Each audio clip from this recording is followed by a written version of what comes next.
Assalamualaikum warahmatullahi wabarakatuh. Bismillahirrahmanirrahim. Wassalatu wassalamu ala Rasulillah. Sering sekali di dalam kehidupan kita, di dalam pengajian kita atau dalam bermasyarakat terjadi perbedaan. Perbedaan itu sebenarnya adalah sunatullah daripada Allah Subhanahu wa taala. Allah Subhanahu wa taala menciptakan kita dengan rupa sebesar ini, sebesar tangan kita ini, tapi berbeda-beda. Begitu juga isi kepala kita, pemikiran kita, latar belakang kita, kemudian mazhab kita dan lain sebagainya, sudah pasti tidak ada yang sama. Bahkan seorang kembar pun kadang-kadang mempunyai pemikiran dan latar belakang yang sangat berbeda.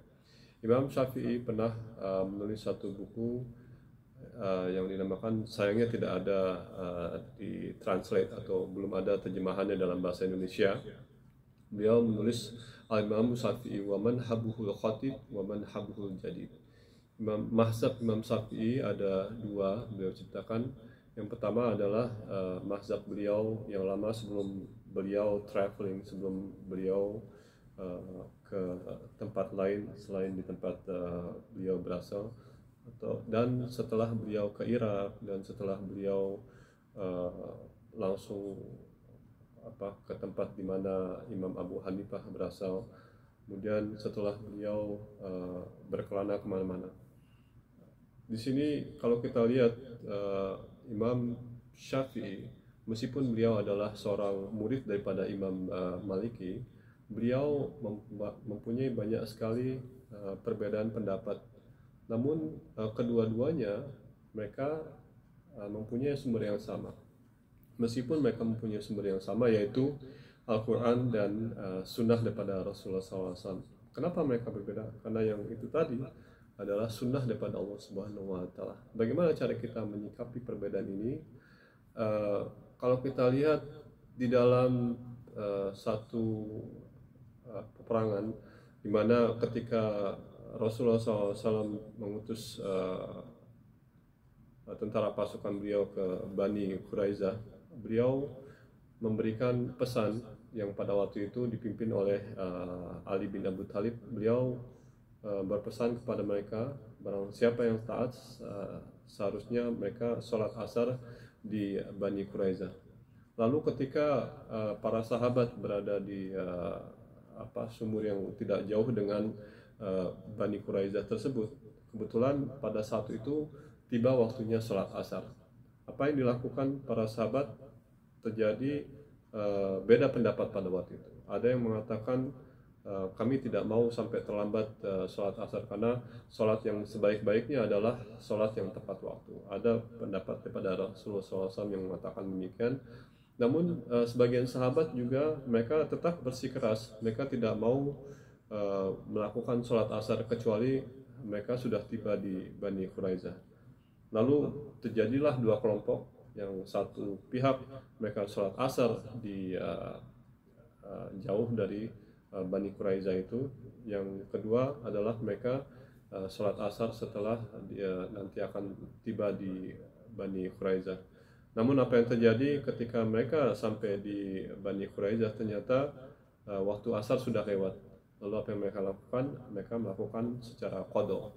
Dan ketika mereka akhirnya kembali ke Madinah, lalu mereka bertanya kepada Rasulullah SAW, ya Rasulullah SAW, mana yang benar? Rasulullah SAW pada saat itu tidak mengiyakan, tidak menyalahi baik yang sholat sebelum sampai di Bani Quraizah maupun yang sholat setelah mereka tiba di Bani Quraizah.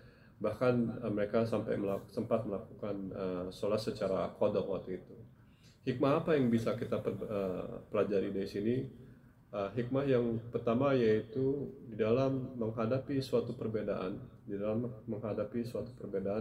yakinlah bahwa apa yang kita pikirkan atau apa yang kita sengketakan sebenarnya ada kemungkinan kita tidak harus selalu sama pendapat kita dengan orang lain, dan jangan langsung mengkafirkan mereka, dan jangan langsung menuduh mereka munafik dan lain sebagainya. Kenapa? Karena hak itu adalah haknya Allah Subhanahu wa taala. Ketika Huzaifah ibnul Yaman satu-satunya sahabat yang dipercaya oleh Rasulullah SAW memegang rahasia siapa saja orang-orang yang termasuk ke dalam golongan orang munafik itu. Ditanyakan oleh Umar bin Khattab, apakah saya termasuk di dalamnya?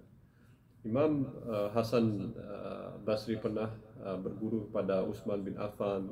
Beliau juga pernah berguru kepada Ali bin Abi Thalib, salah satu ulama yang bukan hanya sangat bijak, tapi beliau juga pernah hidup di zaman khalifahan yang pertama.